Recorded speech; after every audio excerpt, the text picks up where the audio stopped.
हमारा टॉपिक क्या है? भौतिक और रासायनिक परिवर्तन। ठीक, तो भौतिक परिवर्तन क्या होता है और रासायनिक परिवर्तन क्या होता है, प्रयोग के माध्यम से आज हम बताएंगे। ये क्या है? एक कागज का टुकड़ा है। ठीक है, कागज के टुकड़े को हमने क्या किया, हमने इसको फोल्ड कर दिया।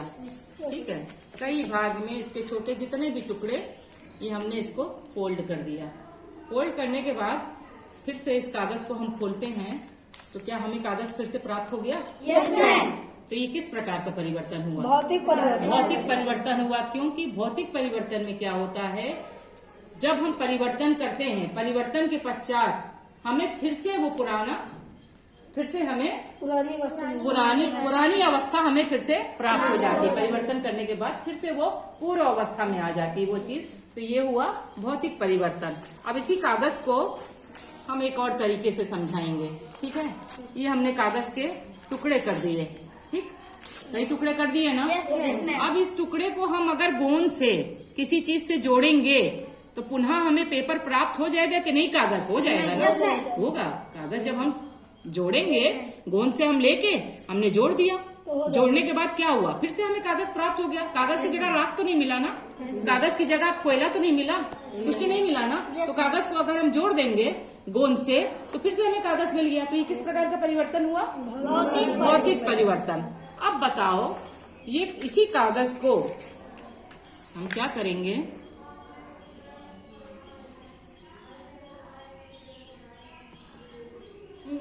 इस कागज को हम जलाते हैं।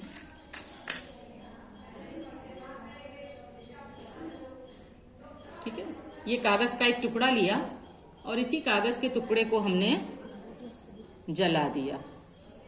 ठीक, जल गया कागज का टुकड़ा। Yes ma'am.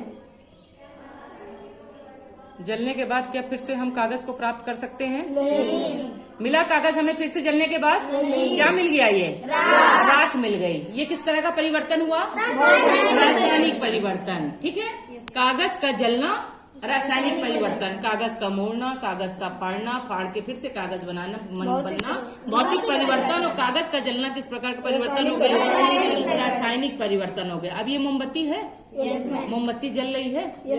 मोमबत्ती का जलना नहीं, मोमबत्ती मान लो ये जल रही ना, देखो पिघल रही ना मोमबत्ती, सामने देखो पिघल के मोमबत्ती गिर रही है ना।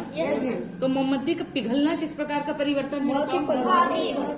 क्योंकि पिघल के दोबारा हमको मोम प्राप्त हो जाएगी। ये मोम है ना, ये गिर गिर के मोम तुम लोगों ने देखा है ना, मोम इकट्ठी होती है गिर के। तो मोम इकट्ठी होती है तो मोम फिर से, तो हमें पुराना पदार्थ मिल गया, मोम फिर से मिल गया जलने के बाद। लेकिन मोमबत्ती का ये तो पिघलना हुआ, और मोमबत्ती का जलना किस प्रकार का परिवर्तन हुआ? जलना रासायनिक परिवर्तन है। क्योंकि जब मोमबत्ती जल जाएगी तो हमारे पास कुछ नहीं बचेगा। पूरी मोमबत्ती अगर जल जाएगी, मोमबत्ती ये जल रही ना, मोमबत्ती जल रही, जल के ये देखो गिरा ना, गिरा। मोमबत्ती का पिघलना क्या हुआ? भौतिक परिवर्तन। क्योंकि फिर से हमको ये पिघलने के बाद जब ये मोम ठंडी होगी तो फिर से हमको मोम मिल गया, है ना। भौतिक परिवर्तन, नया पदार्थ कोई नहीं बना, पुराना पदार्थ हमें वापस मिल गया। तो मोमबत्ती का पिघलना भौतिक परिवर्तन, जलना रासायनिक परिवर्तन। ठीक है, अब ये है लिया हमने एक गुब्बारा। ठीक, गुब्बारे को हम फुला रहे हैं।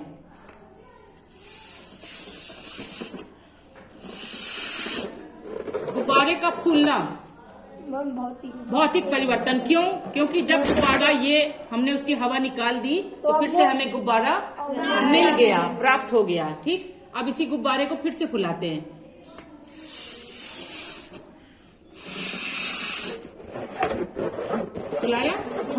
फुलाने के बाद क्या करते हैं, इसको मान लो गुब्बारे को किसी चीज से करो, पिन से फूट गया। गुब्बारे का फूटना भी क्या हो गया?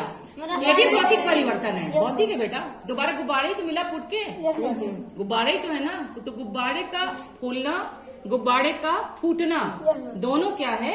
भौतिक परिवर्तन है। चलो एक प्रयोग से और हम देखेंगे, ये क्या है? नमक।